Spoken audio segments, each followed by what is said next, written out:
श्री गणेशाय नमः। श्री गजेन्द्रमोक्षः। श्री शुक उवाच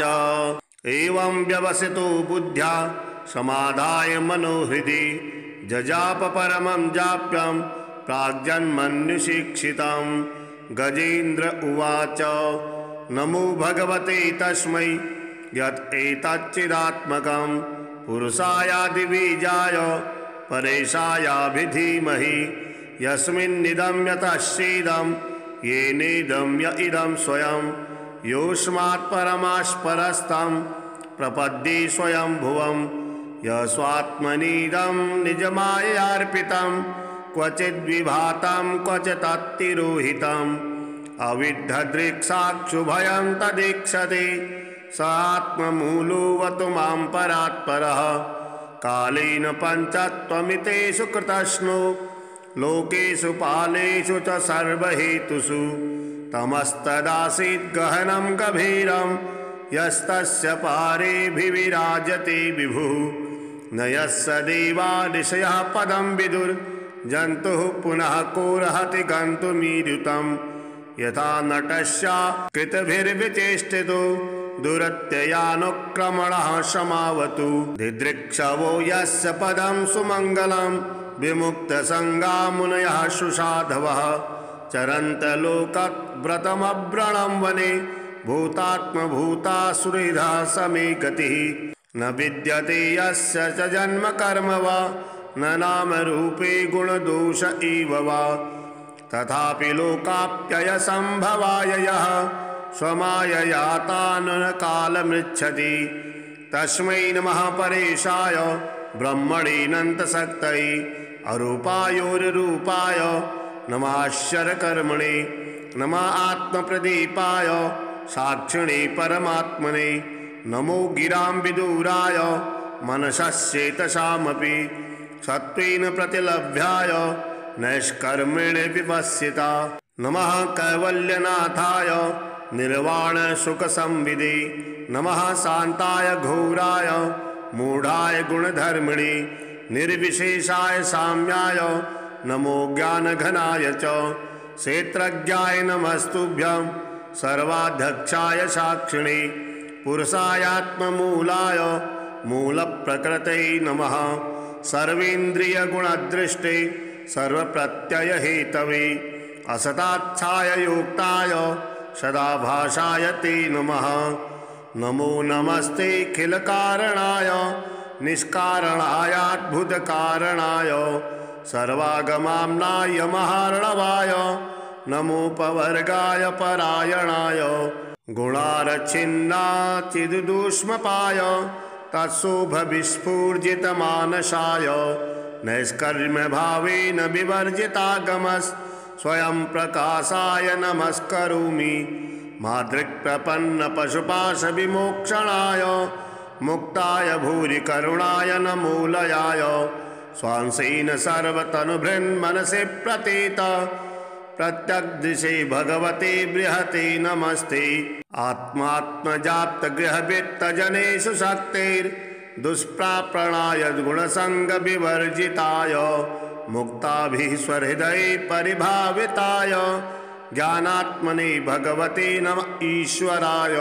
यं धर्मकामार्थविमुक्तकामा भजन्त इष्टां गतिमाप्नुवन्ति त्वं त्वा विशेषोराप्तविदेहमव्ययं करोतु मे दभ्रदयो विमोक्षणम्। एकान्तिनो यस्य न कञ्चनार्थं वाचन्ति ये वै भगवत्प्रपन्नाः अत्यद्भुतं तच्चरितं सुमङ्गलं गायन्त आनन्दसमुद्रमग्नाः तमक्षरं ब्रह्म परं परेशम् अव्यक्तमाध्यात्मिकयोगगम्यम् अतीन्द्रियं सूक्ष्ममिवातिदूरम् अनन्तमाद्यं परिपूर्णमीडे यस्य ब्रह्मादयो देवा वेदालोकश्चराचराः नामरूपविभेदेन फलज्ञा च कलया कृता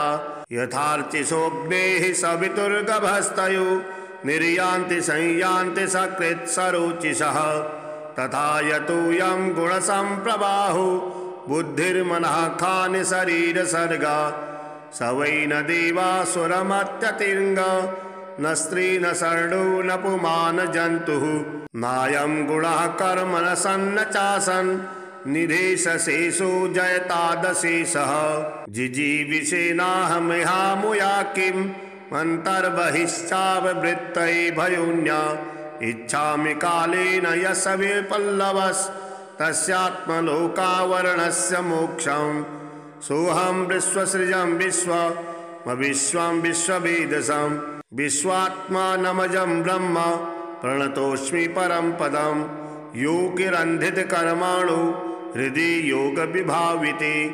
योगिनो यं प्रविश्यन्ति योगेशं तं नतोऽस्म्यहं नमो नमस्तुभ्यमसह्यवेग शक्तित्रयायाखिलभिगुणाय प्रपन्नपालाय दुरन्तशक्तये कदिन्द्रियाणामनवाप्यवर्तमने नायं वेद स्वमात्मानं यच्छक्त्याहं धिया हतं तं धृत्ययमाहात्म्यं भगवन्तमितोऽस्म्यहं। श्रीशुक उवाच एवं गजेन्द्रमुपवर्णितनिर्विशेषं ब्रह्मादयो विविधलिङ्गविधाभिमानाः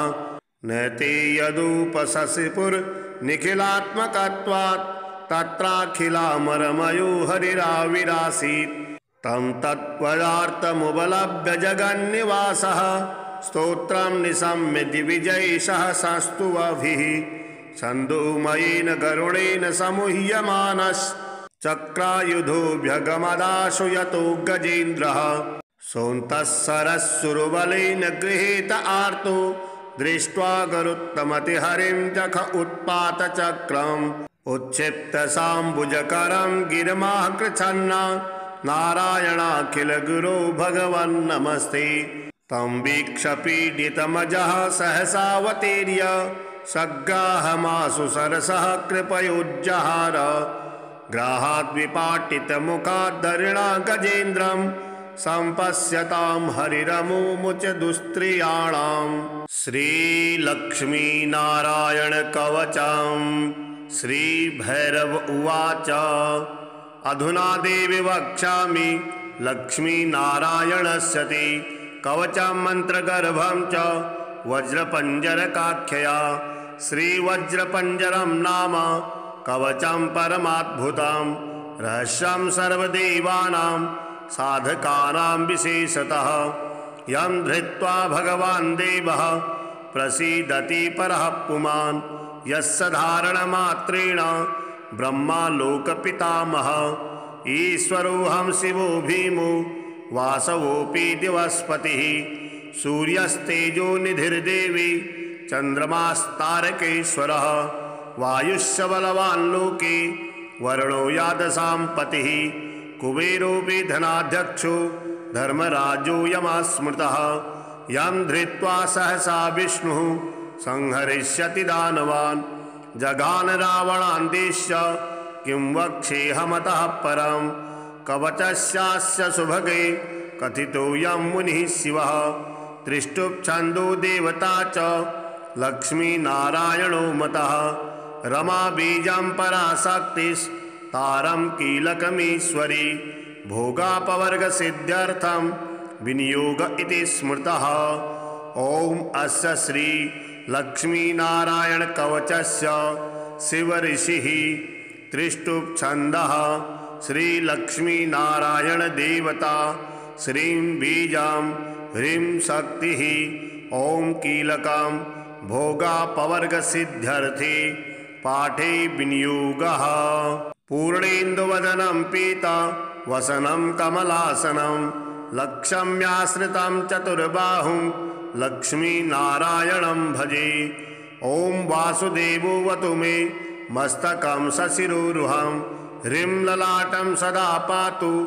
लक्ष्मी विष्णुः समन्ततः हसो नेत्रेवता लक्ष्मी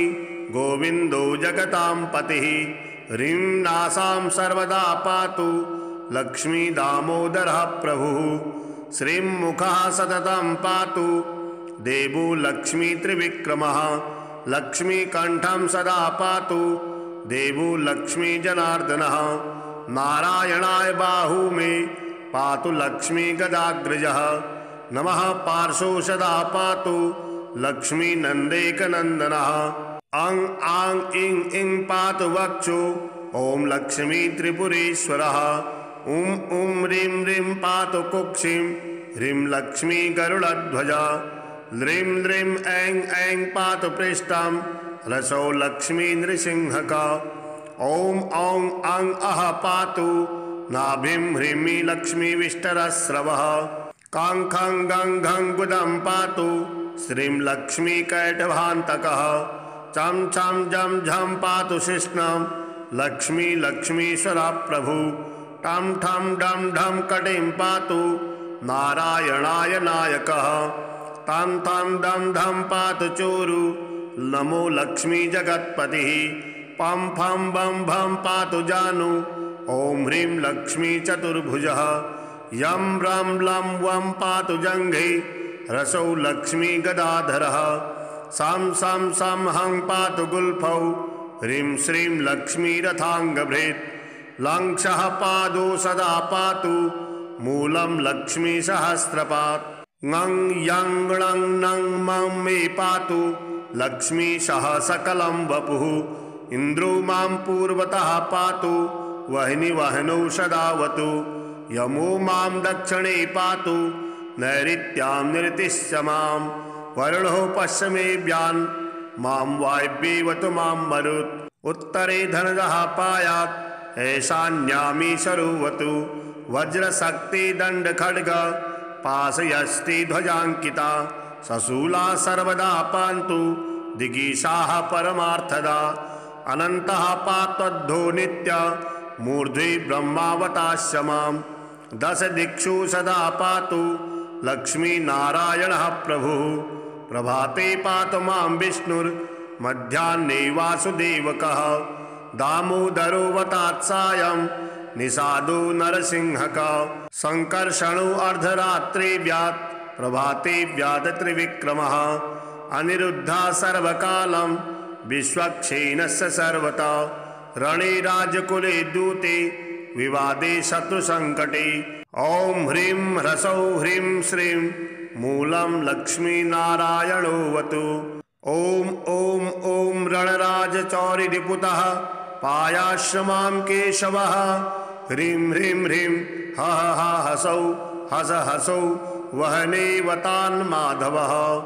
ह्रीं ह्रीं ह्रीं जलपर्वताग्निभयतः पायादनन्तो विभुः। श्रीं श्रीं श्रीं ससाललं प्रतिदिनं लक्ष्मीधवः पातु माम्। इदीदं कवचं दिव्यं वज्रपञ्जरकाविधं लक्ष्मीनारायणश्रेष्ठं चतुर्वर्गफलप्रदं सर्वसौभाग्यनिलयं सर्वसारस्वतप्रदं। लक्ष्मीसंवरणं तत्त्वं परमार्थरसायनं मन्त्रगर्भं जगत्सारं रहस्यं त्रिदिवौकशां। दशवारं पठेद्रात्रौ रतान्ते वैष्णवोत्तमः। स्वप्ने वरप्रदं पश्येत् लक्ष्मीनारायणं सुधीः। त्रिसन्ध्यं यः पठे नित्यं कवचं मन्मुखोदितं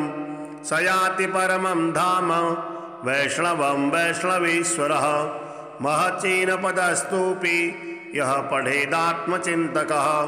आनन्दपूरितस्तूर्णं लभेत् मोक्षं स साधकः। गन्धाष्टकेन विलख्येद्रौ भुजे जपनमनुं पीतसूत्रेण संवेष्ट सौवर्णेनाथ वेष्टयेत्। धारयेत् गुटिकां मूर्ध्नि लक्ष्मीनारायणं स्मरन्। रणे रिपुन् विजत्यासु कल्याणी गृहमाविशेत्। वन्ध्या वा काकवन्ध्या वा मृदवत्सा च याङ्गना सा वन्धीयान् कण्ठदेशे लभेत् पुत्राश्चिरायुषः। गुरुपदे सतो धृत्वा गुरुं ध्यात्वा मनुजपन् वर्णलक्षपुरश्चर्या फलमवाप्नोति साधकः। बहुनोक्तेन किं देवी कवचस्यास्य पार्वती। विना नैनानः सिद्धि स्यान् मन्त्रस्यास्य महेश्वरी। सर्वागमरहस्याढ्यं तत्त्वा तत्त्वं परात्परम्। अभक्ताय न दातव्यं कुचलाय दुरात्मने दीक्षिताय कुलीनाय स्वशिष्याय महात्मने महाचीनपदस्थाय दातव्यं कवचोत्तमं गुह्यं गोप्यं महादेवी लक्ष्मीनारायणप्रियं वज्रपञ्जरकं वर्म गोपनीयं स्वयोनिवत् श्रीहरिनाममाला स्तोत्रम् गोविन्दं गोकुलानन्दं गोपालं गोपीवल्लभं गोवर्धनोधरं धीरं तं वन्दे गोमतीप्रियं नारायणं निराकारं नरवीरं नरोत्तमं नृसिंहं नागनाथं च तं वन्दे नरकान्तकं पीताम्बरं पद्मनाभं पद्माक्षं पुरुषोत्तमं पवित्रं परमानन्दं तं वन्दे परमेश्वरं राघवं रामचन्द्रं च रावणारिं रमापतिं राजीवलोचनं रामं तं वन्दे रघुनन्दनं वामनं विश्वरूपं च वासुदेवं च विठ्ठलं विश्वेश्वरं विभुं व्यासं तं वन्दे वेदवल्लभं दामोदरं दिव्यसिंहं दयालुं दीननायकं दैत्यारिं देवदेवेशं तं वन्दे देवकीसुतं मुरारिं माधवं मत्स्यं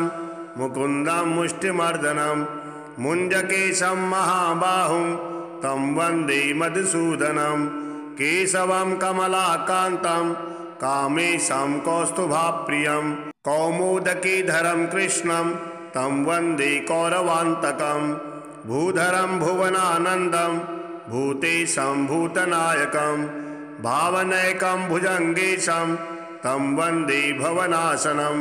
जनार्दनं जगन्नाथं जगज्जाट्यविनाशकं जमदग्निं परं ज्योतिष तं वन्दे जलसायिनं चतुर्भुजं चिदानन्दं मल्लचारुणमर्दनं चराचरगुरुं देवं तं वन्दे चक्रपाणिनं श्रियःकरं श्रियोनाथं श्रीधरं श्रीवरप्रदं श्रीवत्सलधरं सौम्यं तं वन्दे श्रीसुरेश्वरं योगीश्वरं यज्ञपतिं यशोदानन्ददायकं यमुनाजलकल्लोलं तं वन्दे यदुनायकं शालिग्रामशिरःशुद्धं शङ्खचक्रोपशोभितं सुरासुरैः सदा सेव्यं तं वन्दे साधुवल्लभं त्रिविक्रमं तपोमूर्तिं त्रिभिधघौघनाशनं त्रिस्थलं तीर्थराजेन्द्रं तं वन्दे तुलसीप्रियम् अनन्तमादिपुरुषम् अच्युतं च वरप्रदम् आनन्दं दशदानन्दं तं वन्दे चाघनाशनं लीलया धृतभूभारं लोकसत्त्वैकवन्दितं लोकेश्वरं च श्रीकान्तं तं वन्दे लक्ष्मणप्रियं हरिं च हिरण्याक्षं च हरिनाथं हरप्रियं हलायुधसहायं च तं वन्दे हनुमत्पतिं हरिनामकृता माला पवित्रा पापनाशनी बलिराजेन्द्रचोक्ता कंठे धार्या प्रयत्नतः एवं व्यवसितो बुद्ध्या समाधाय मनोहृदि जजाप परमं जाप्यं प्राग्जन्मन्युशिक्षितं गजेन्द्र उवाच नमो भगवते तस्मै यत् एतच्चिदात्मकं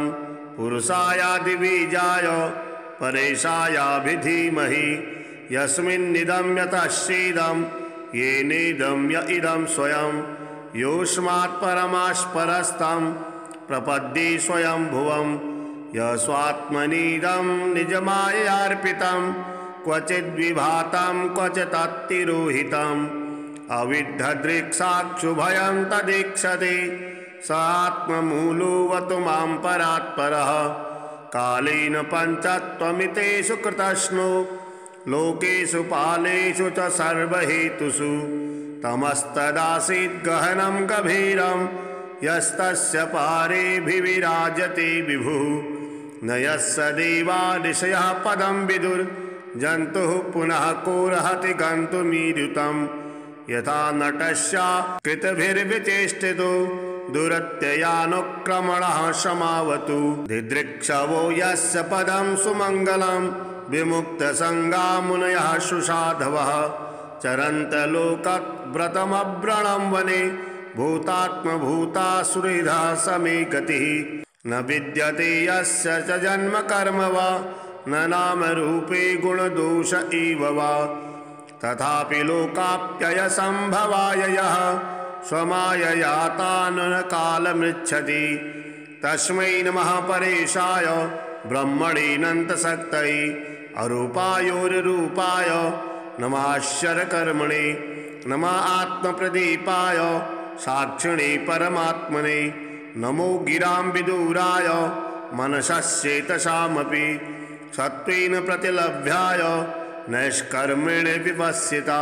नमः कैवल्यनाथाय निर्वाणसुखसंविदे नमः शान्ताय घोराय मूढाय गुणधर्मिणे निर्विशेषाय साम्याय नमो ज्ञानघनाय च क्षेत्रज्ञाय नमस्तुभ्यं सर्वाध्यक्षाय साक्षिणे पुरुषायात्ममूलाय मूलप्रकृतये नमः सर्वेन्द्रियगुणदृष्टे सर्वप्रत्ययहेतवे असताच्छाय योक्ताय सदाभासाय ते नमः नमो नमस्ते खिलकारणाय निष्कारणायाद्भुतकारणाय सर्वागमाम्नाय महार्णवाय नमोपवर्गाय परायणाय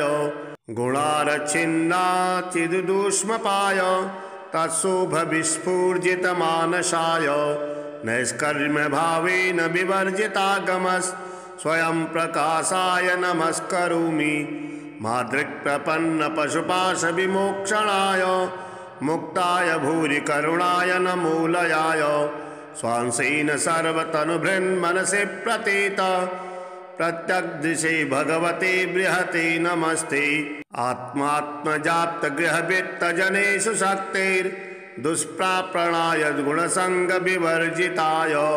मुक्ताभिः स्वहृदये परिभाविताय ज्ञानात्मने भगवते नम ईश्वराय यं धर्मकामार्थविमुक्तकामा भजन्त इष्टां गतिमाप्नुवन्ति त्वं त्वा विशेषोराप्तविदेहमव्ययं करोतु मे दभ्रदयो विमोक्षणम् एकान्तिनो यस्य न कञ्चनार्थं वाचन्ति ये वै भगवत्प्रपन्नाः अत्यद्भुतं तच्चरितं सुमङ्गलं गायन्त आनन्दसमुद्रमग्नाः तमक्षरं ब्रह्म परं परेशम् अव्यक्तमाध्यात्मिकयोगगम्यम् अतीन्द्रियं सूक्ष्ममिवातिदूरम् अनन्तमाद्यं परिपूर्णमीडे यस्य ब्रह्मादयो देवा वेदालोकश्चराचराः नामरूपविभेदेन फलज्ञा च कलया कृता यथार्चिषोऽग्नेः सवितुर्गभस्तयो निर्यान्ति संयान्ति सकृत्सरोचिषः तथा यतोऽयं गुणसम्प्रवाहो बुद्धिर्मनः खानि शरीरसर्गा स वै न देवासुरमत्यतिर्ग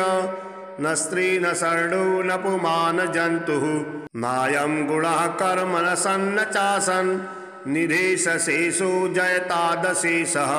जिजीविषेनाहमिहामुया किम् अन्तर्बहिश्चाववृत्तये भयोन्या इच्छामि कालेन यस्य विपल्लवस्तस्यात्मलोकावरणस्य मोक्षम् सोऽहं विश्वसृजं विश्वं विश्ववेदसं विश्वात्मानमजं ब्रह्म प्रणतोऽस्मि परं पदं योगिरन्धितकर्माणो हृदि योगविभाविते योगिनो यं प्रविश्यन्ति योगेशं तं नतोऽस्म्यहम् नमो नमस्तुभ्यमसह्यवेग शक्तित्रयायाखिलघ्रीगुणाय प्रपन्नपालाय दुरन्तशक्तये कदिन्द्रियाणामनवाप्यवर्तमने नायं वेद स्वमात्मानं यच्छक्त्याहं धिया हतं तं दुरत्ययमाहात्म्यं भगवन्तमितोऽस्म्यहम् श्रीशुक उवाच एवं गजेन्द्रमुपवर्णितनिर्विशेषं ब्रह्मादयो विविधलिङ्गविधाभिमानाः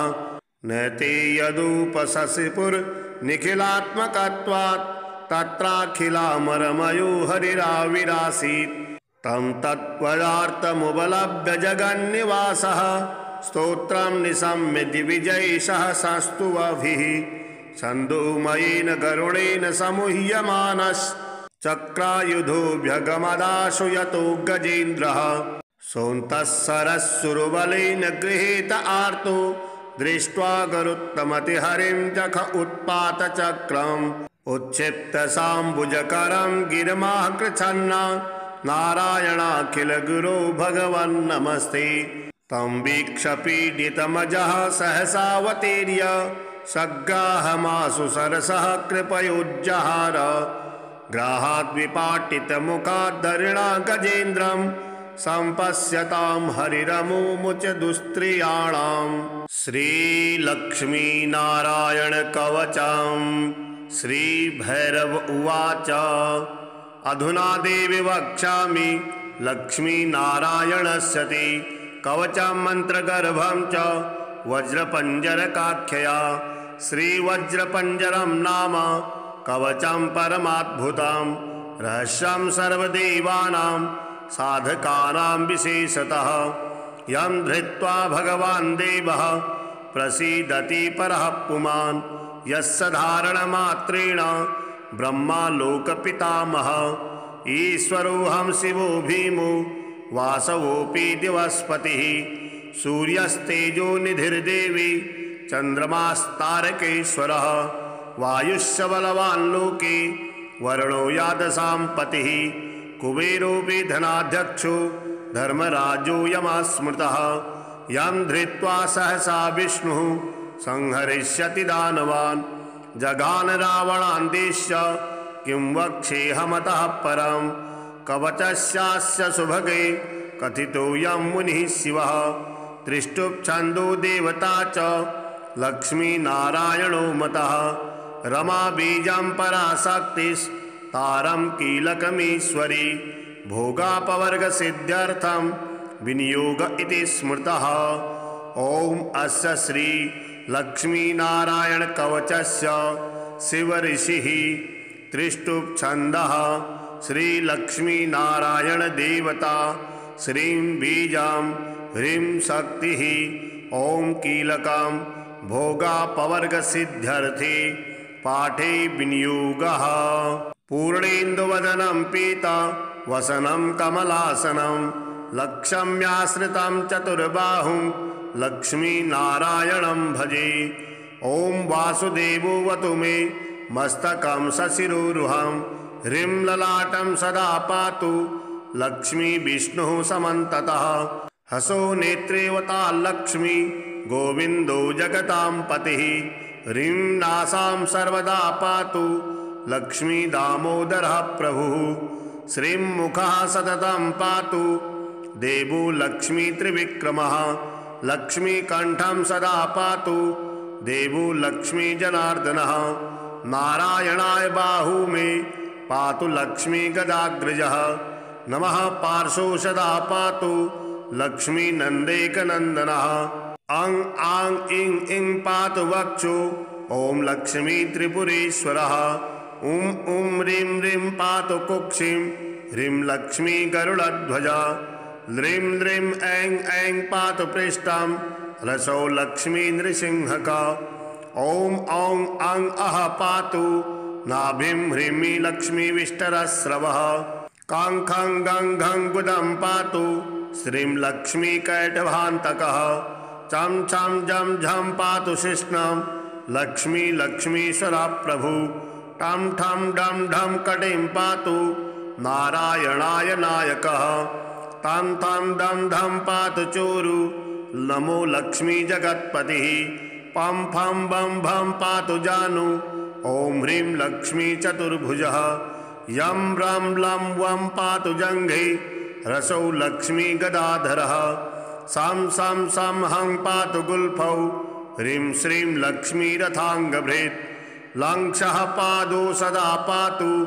मूलं लक्ष्मी सहस्रपात् ङं यं णं नं मं मे पातु लक्ष्मी सह सकलं वपुः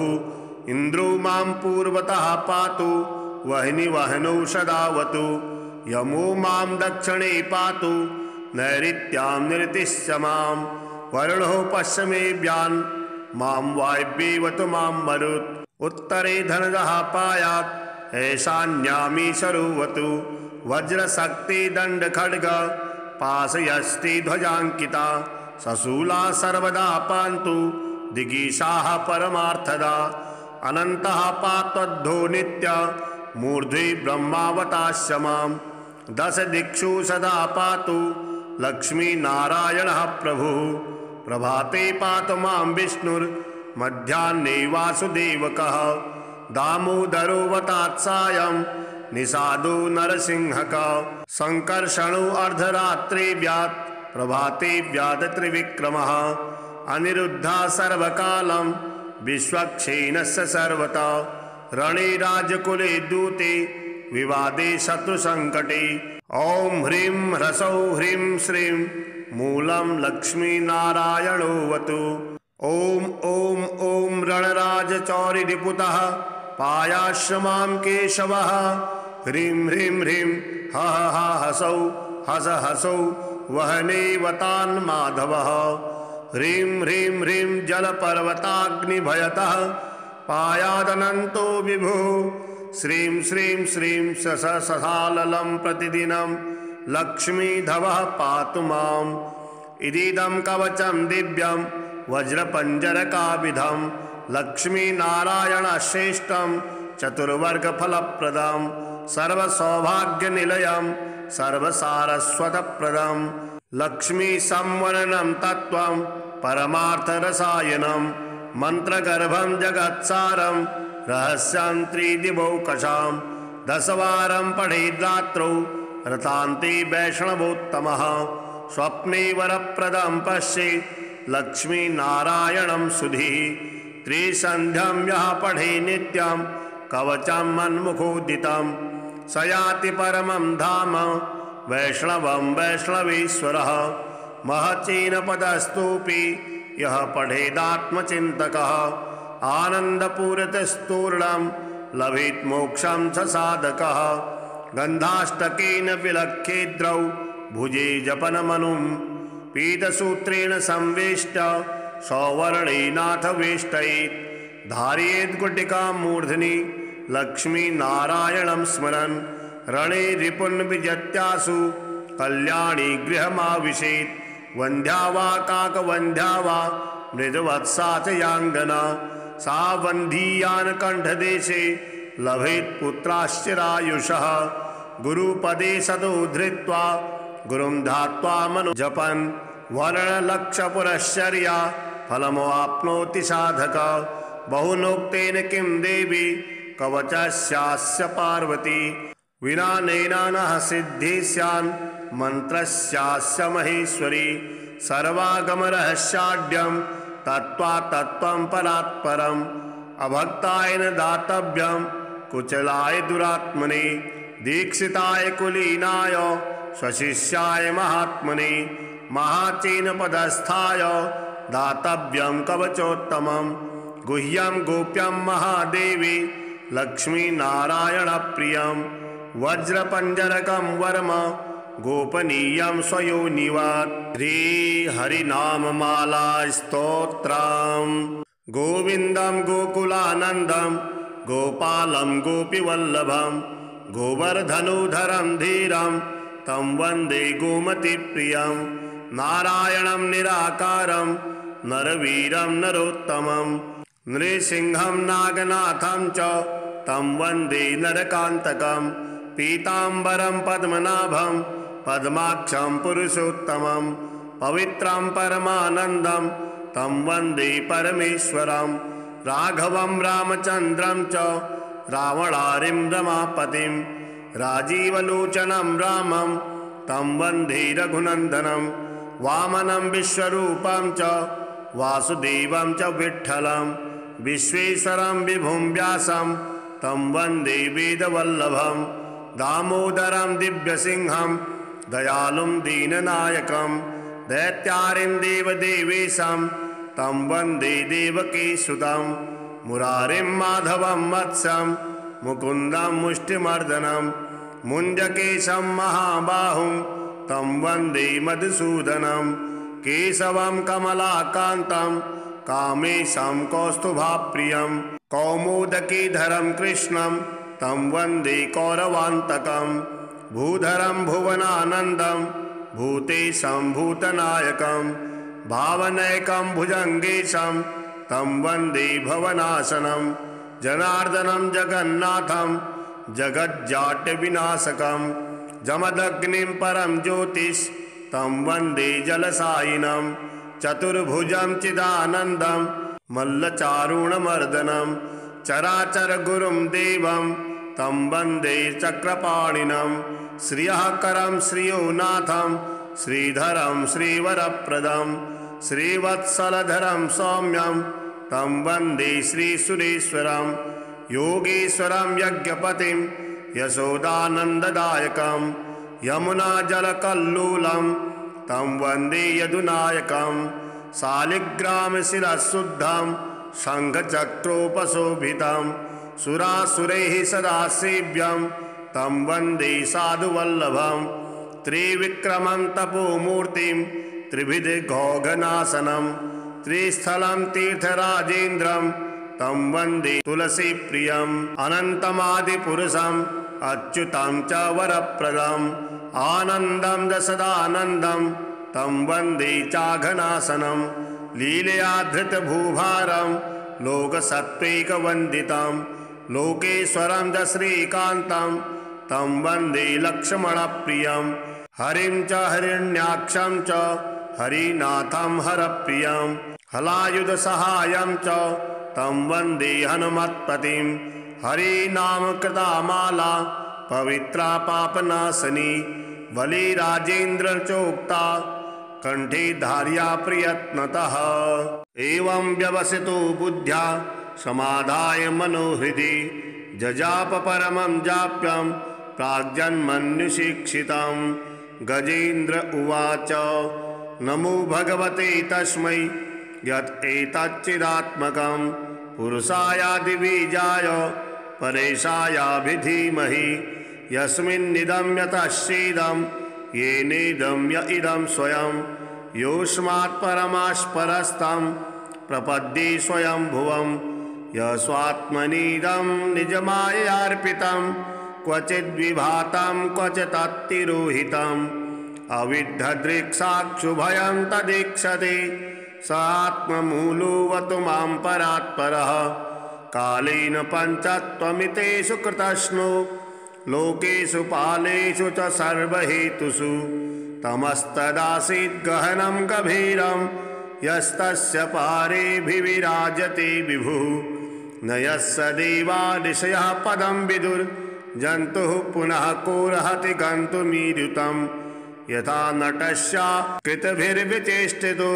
दुरत्ययानुक्रमणः समावतु दिदृक्षवो यस्य पदं सुमङ्गलं विमुक्तसङ्गा मुनयः सुसाधवः चरन्तलोकव्रतमव्रणं वने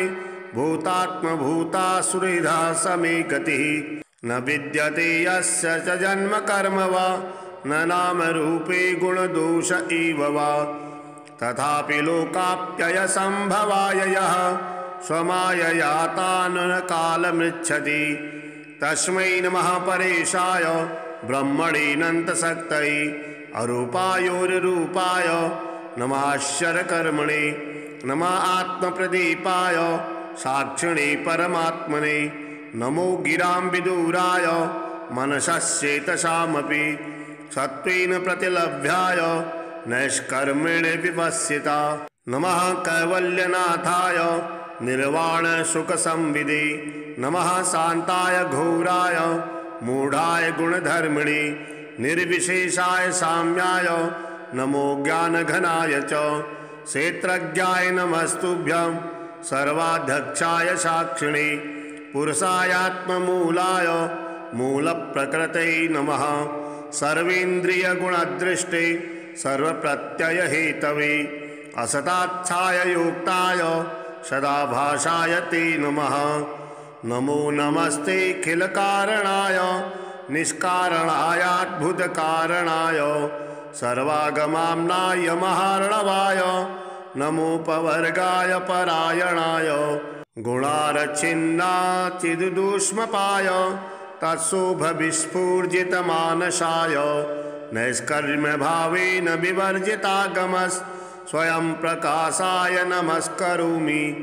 मादृक्प्रपन्नपशुपाशविमोक्षणाय मुक्ताय भूरि करुणाय नमोलयाय स्वांसेन सर्वतनुभृन्मनसि प्रतीत प्रत्यग्दृशे भगवते बृहते नमस्ते आत्मात्मजाप्तगृहवित्तजनेषु शक्तिर्दुष्प्राप्रणाय गुणसङ्गविवर्जिताय मुक्ताभिः स्वहृदये परिभाविताय ज्ञानात्मने भगवते नम ईश्वराय यं धर्मकामार्थविमुक्तकामा भजन्त इष्टां गतिमाप्नुवन्ति त्वं त्वा विशेषोराप्तविदेहमव्ययं करोतु मे दभ्रदयो विमोक्षणम् एकान्तिनो यस्य न कञ्चनार्थं वाचन्ति ये वै भगवत्प्रपन्नाः अत्यद्भुतं तच्चरितं सुमङ्गलं गायन्त आनन्दसमुद्रमग्नाः तमक्षरं ब्रह्म परं परेशम् अव्यक्तमाध्यात्मिकयोगगम्यम् अतीन्द्रियं सूक्ष्ममिवातिदूरम् अनन्तमाद्यं परिपूर्णमीडे यस्य ब्रह्मादयो देवा वेदालोकश्चराचराः नामरूपविभेदेन फलज्ञा च कलया कृता यथार्चिषोऽग्नेः सवितुर्गभस्तयो निर्यान्ति संयान्ति सकृत्सरोचिषः तथा यतोऽयं गुणसम्प्रवाहो बुद्धिर्मनः खानि शरीरसर्गा स वै न देवासुरमत्यतिर्ग न स्त्री न शर्णो न पुमान् जन्तुः नायं गुणः कर्म न सन्न चासन् निधेशशेषो जयतादशेषः जिजीविषेनाहमिहामुया किम् अन्तर्बहिश्चाववृत्तये भयोन्या इच्छामि कालेन यस्य विपल्लवस्तस्यात्मलोकावरणस्य मोक्षम् सोऽहं विश्वसृजं विश्वं विश्ववेदसं विश्वात्मानमजं ब्रह्म प्रणतोऽस्मि परं पदं योगिरन्धितकर्माणो हृदि योगविभाविते योगिनो यं प्रविश्यन्ति योगेशं तं नतोऽस्म्यहम् नमो नमस्तुभ्यमसह्यवेग शक्तित्रयायाखिलघ्रीगुणाय प्रपन्नपालाय दुरन्तशक्तये कदिन्द्रियाणामनवाप्यवर्तमने नायं वेद स्वमात्मानं यच्छक्त्याहं धिया हतं तं दुरत्ययमाहात्म्यं भगवन्तमितोऽस्म्यहम्। श्रीशुक उवाच एवं गजेन्द्रमुपवर्णितनिर्विशेषं ब्रह्मादयो विविधलिङ्गविधाभिमानाः न ते यदुपशशिपुर्निखिलात्मकत्वात् तत्राखिलामरमयो हरिराविरासीत् तं तत्पदार्थमुपलभ्य जगन्निवासः स्तोत्रं निशम्य दिविजैषः संस्तुवभिः छन्दोमयेन गरुडेन समुह्यमानश्चक्रायुधोऽभ्यगमदाशु यतो गजेन्द्रः सोऽन्तः सरस्सुरबलेन गृहीत आर्तो दृष्ट्वा गरुत्तमतिहरिं जख उत्पातचक्रम् उत्क्षिप्तसाम्बुजकरं गिरिमाः कृच्छन्ना नारायणाखिलगुरो भगवन्नमस्ते तं वीक्ष्य पीडितमजः सहसावतीर्य सग्राहमाशु सरसः कृपयोज्जहार ग्राहाद्विपाटितमुखाद्धरिणा गजेन्द्रं सम्पश्यतां हरिरमुमुच दुस्त्रियाणाम्। श्रीलक्ष्मीनारायणकवचम्। श्रीभैरव उवाच अधुना देवी वक्ष्यामि लक्ष्मीनारायणस्य ते कवचं मन्त्रगर्भं च वज्रपञ्जरकाख्यया श्रीवज्रपञ्जरं नाम कवचं परमाद्भुतं रहस्यं सर्वदेवानां साधकानां विशेषतः यं धृत्वा भगवान् देवः प्रसीदति परः पुमान् यस्य धारणमात्रेण ब्रह्मा लोकपितामहः ईश्वरोऽहं शिवो भीमो वासवोऽपि दिवस्पतिः सूर्यस्तेजो निधिर्देवी चन्द्रमास्तारकेश्वरः वायुश्च बलवान् लोके वरुणो यादसां पतिः कुबेरोऽपि धनाध्यक्षो धर्मराजो यमस्मृतः यं धृत्वा सहसा विष्णुः संहरिष्यति दानवान् जघान रावणान् देश्य किं वक्ष्येऽहमतः परं कवचस्यास्य सुभगे कथितोऽयं मुनिः शिवः त्रिष्टुप्छन्दो देवता च लक्ष्मीनारायणो मतः रमा बीजं पराशक्तिस्तारं कीलकमीश्वरी भोगापवर्गसिद्ध्यर्थं विनियोग इति स्मृतः। ॐ अस्य श्री लक्ष्मीनारायण कवचस्य शिवऋषिः त्रिष्टुप्छन्दः श्री लक्ष्मीनारायण देवता श्रीं बीजं ह्रीं शक्तिः ॐ कीलकं भोगापवर्गसिद्ध्यर्थे पाठे विनियोगः। पूर्णेन्दुवदनं पीता वसनं कमलासनं लक्ष्म्याश्रितं चतुर्बाहुं लक्ष्मीनारायणं भजे। ॐ वासुदेवोऽवतु मे मस्तकं सशिरोरुहं ह्रीं ललाटं सदा पातु लक्ष्मी विष्णुः समन्ततः हसो नेत्रेवता लक्ष्मी गोविन्दो जगतां पतिः ह्रीं नासां सर्वदा पातु लक्ष्मी दामोदरः प्रभुः श्रीं मुखः सततं पातु देवो लक्ष्मी त्रिविक्रमः लक्ष्मीकण्ठं सदा पातु देवो लक्ष्मी जनार्दनः नारायणाय बाहू मे पातु लक्ष्मी गदाग्रजः नमः पार्श्वो सदा पातु लक्ष्मी नन्देकनन्दनः अं आं इं इं पातु वक्षो ॐ लक्ष्मी त्रिपुरेश्वरः उं उं ह्रीं ह्रीं पातु कुक्षिं ह्रीं लक्ष्मी गरुडध्वजा ह्रीं ह्रीं ऐं ऐं पातु पृष्ठं रसो लक्ष्मी नृसिंहका ॐ औं अं अः पातु नाभिं ह्रीं लक्ष्मी विष्टरस्रवः कां खं गं घं गुदं पातु श्रीं लक्ष्मी कैटभान्तकः चं छं जं झं पातु शिष्णं लक्ष्मी लक्ष्मीश्वरः प्रभु टं ठं डं ढं कटिं पातु नारायणाय नायकः तं तं दं धं पातु चोरु नमो लक्ष्मी जगत्पतिः पं फं बं भं पातु जानु ॐ ह्रीं लक्ष्मी चतुर्भुजः यं रं लं वं पातु जङ्घे रसौ लक्ष्मी गदाधरः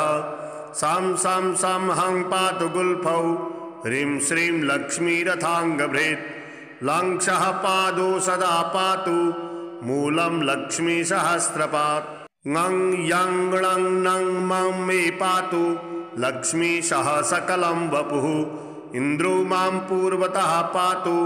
वह्नि वह्नौ सदावतु यमो मां दक्षिणे पातु नैऋत्यां निरतिश्च मां वरुणो पश्चिमेभ्यां मां वायव्येवतु मां मरुत् उत्तरे धनजः पायात् ईशान्यामीशरोवतु वज्रशक्ति दण्डखड्ग पाशयष्टि ध्वजाङ्किता सशूला सर्वदा पान्तु दिगीषाः परमार्थदा अनन्तः पात्वद्धो नित्य मूर्ध्नि ब्रह्मावताश्च मां दश दिक्षु सदा पातु लक्ष्मीनारायणः प्रभुः प्रभाते पातु मां विष्णुर्मध्याह्ने वासुदेवकः दामोदरोऽवतात्सायं निषादो नरसिंहकः संकर्षणो अर्धरात्रिव्यात् प्रभाते व्यात् त्रिविक्रमः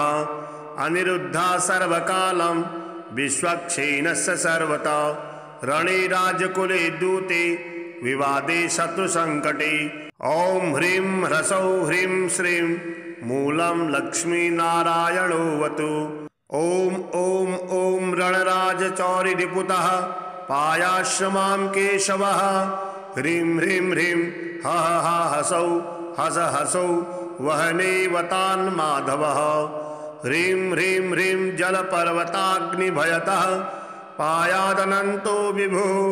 श्रीं श्रीं श्रीं ससाललं प्रतिदिनं लक्ष्मीधवः पातु माम् इदीदं कवचं दिव्यं वज्रपञ्जरकाविधं लक्ष्मीनारायणश्रेष्ठं चतुर्वर्गफलप्रदं सर्वसौभाग्यनिलयं सर्वसारस्वतप्रदं